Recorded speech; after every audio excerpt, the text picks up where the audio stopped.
clear to the Chibagan book Chewa Mizoram Public Service Commission in February dikwa MIST, MPST,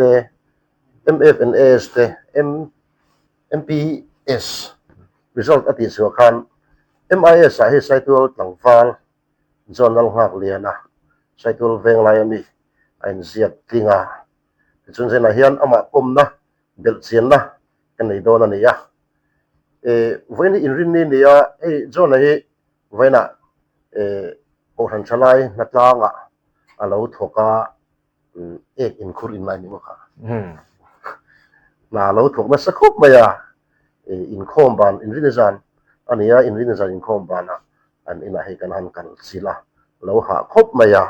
lo mu hila amu hil kanan kai thau nok nok kan ya he ma komna kan do ni chibai ozona chibai le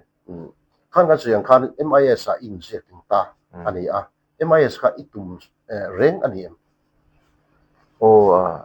emi exam kan sum hano MCS le MIS ka ma bi ga chuan ka tumber junior chuan MIS ka du jok bok se MIS in kara kan chuan MIS ka du ber ka du than reng ang chu ni ani tak chu chuan mo I MIS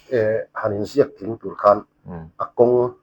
a har sai na thuin akhir ve le ang ti kha I arinin asia the me ta ni prelims ka voin san ngai pe prelims voi ni ke exam voi ni exam ta chuan prelims voi ni exam nuai pal tlang ta prelims le mains exam in kara khanin in buat sai na ahun kha atai to ang reng nga tro in buat sai na saim a thlak prelims sai fe deu ta exam exam sum ka prelims chu MCQ ang exam kan ni ta hai tik adik thai turang no dang kha ni ta ni chun chu bang prelims in buat sai ni chu azir to ka main si chu hai long answer chu descriptive kan ti ve ka nga chana ni bang kha ni mains exam do ni chuanin thei pato pa hai kan thei phak bak te meng mo thei pato so tak me wa zir kha ngai thin hun atep te thin si ani tak chu chuan coaching ikale ke ma bi ga chuan coaching tuna group A ka exam bi mo MCS exam bi ka chuan coaching ka kal lawa se group B coaching shim ni chu me ka so lim pan re ka kal ve to chu ni coaching zoi to ne chu group B ka group B ai kala chuan group A tuna ilo ni ta chun ta chun coaching kal to ta ni ka kal lo khai aro pi le zual le mai ani chuanin le kha itsia na sa le ang ti arin thei ta ni chuan mo MA in zo ta amaro chu MA zo ri ko khan I MCS te MIS te MPS te ka ani wo thei lo ta chiar zaw chiar tam kha angai ani tro chuanin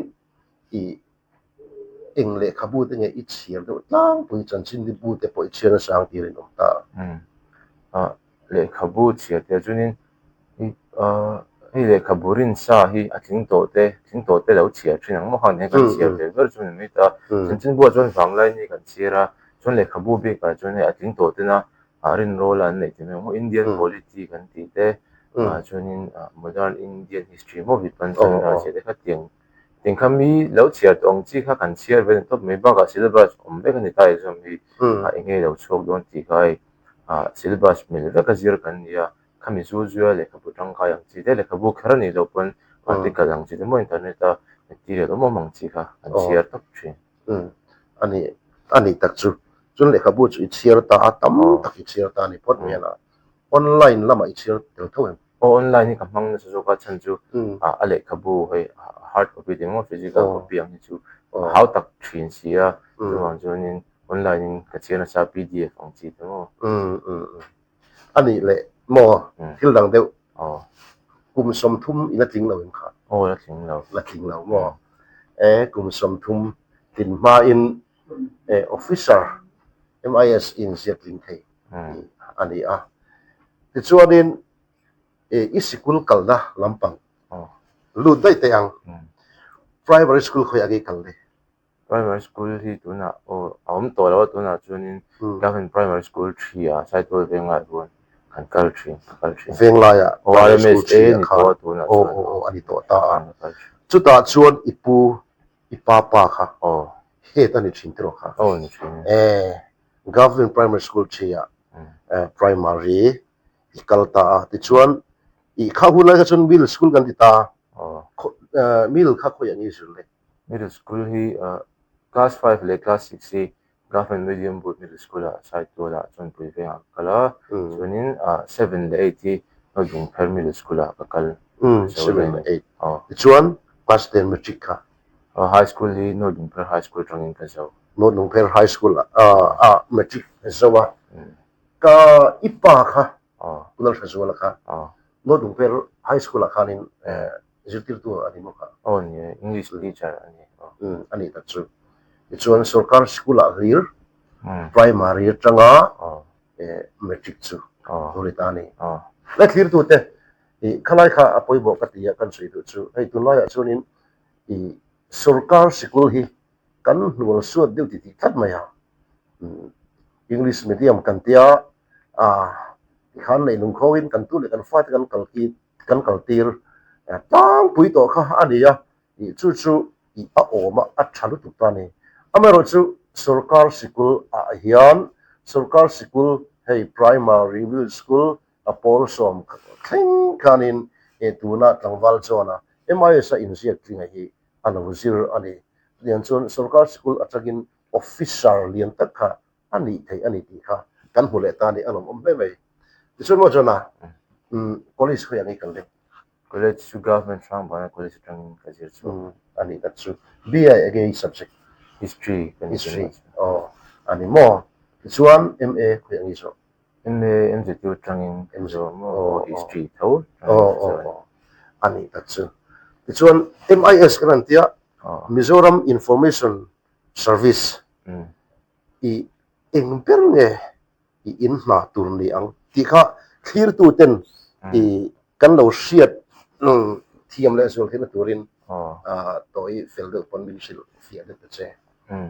OMIS to Mizoram Information Service na ta ba chu na chunin a na ta ta kan na lu lo ba hianin a song chu ka la shabi chi lo wa ma ro chu ka mu thiam dan bera chunin sarkar ta na ai journalist ne nai lo in tho ho na te lo ka ya chunin sarkar thu puang tu ang chi te ma khati thu lo la khoma sarkar ta na kausana te kan nei chin media and documentation kan tiang ve tiang na ve hi o sam theiang bera ka shet ta na chun chu an na chun te be ni tu na chun ni eto information ti ani wa tro information service ti kha ani chuanin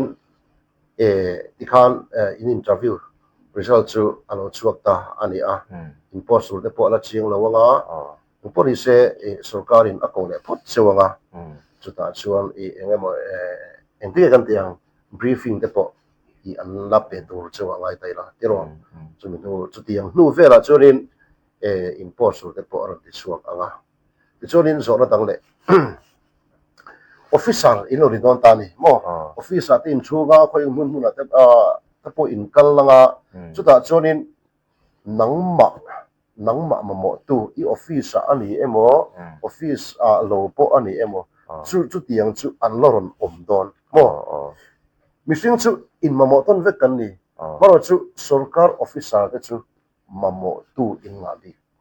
chu tiang huna chon mo kha ni ching khan som tum ina thing lo kha ani ya officer chong moi lo sel officer lo pang te in don ta ni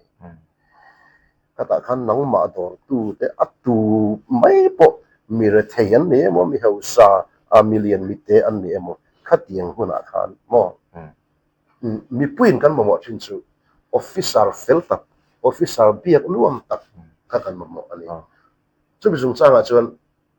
fel tak ini biak nuam tak ini kan dei sai anga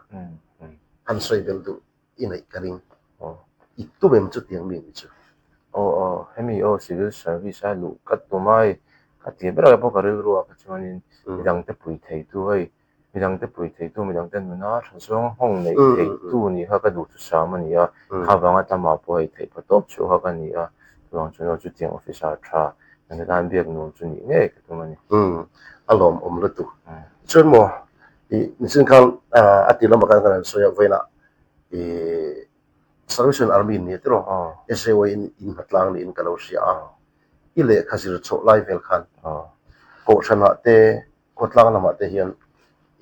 eng chen nge in man in mang em ti zok te kain manga kan huwa suat lawa tin mai tai la kain manga ka theng to wa chung kain mang ve ma seng exam don mai ti ka nei ka ni khat ni mai lo kanin exam don exam har sat wan ke ma chun exam don ha chung khat ni vel hi lo ta se khat ni vel tang hi chung kain tier fi mak thina ama ro chun kan exam ma zo chunin to bin ka kal ve ya bin ati na tanga te mo oi mel ma te ko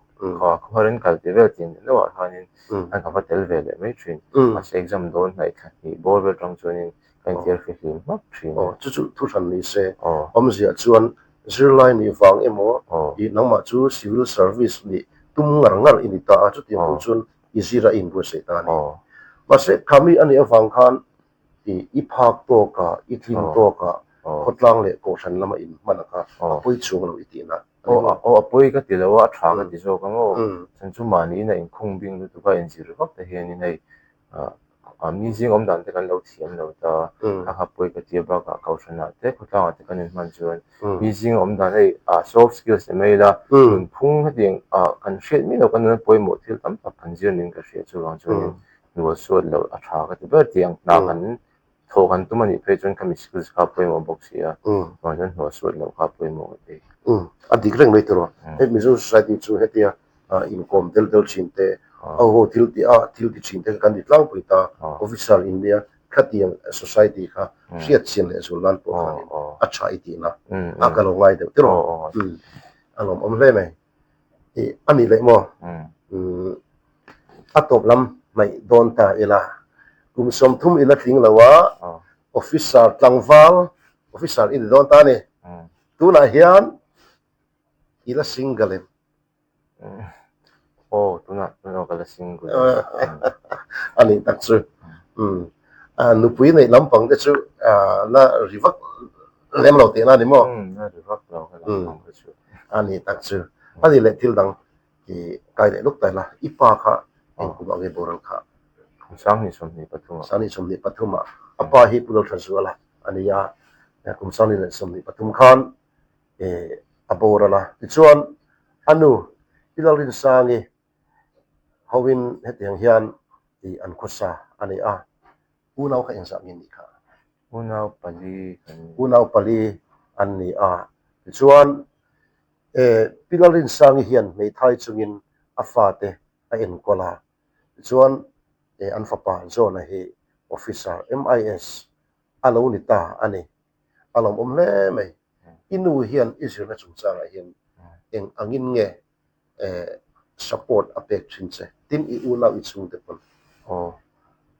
an thei ba to pin min support min backup thai me ma tung kai na ma te chune chung kwa thil te tu ne te lo ma huan te kan ne ya ang tiang ha tho tru chang te pon hei ke ma hi khom lawang ma ke nan ti ai min chia tel ngai lu ha thong ai te pon no he me ma amang lo ka chung chung a po ka lo me ni ani takchu trong trai na ne tin te to pin an fi bok che ani mo le yorin sangi kan se ang khanin mei thai chungin afate hetiang hian a en kola trong trai na ne tin trong kama fui na ne afapa venia chuan zona hi Mizoram Information Service alo in siat ting ta ani officer that tak officer piak nuam tak mamo tu te tana a thei patopa tran puina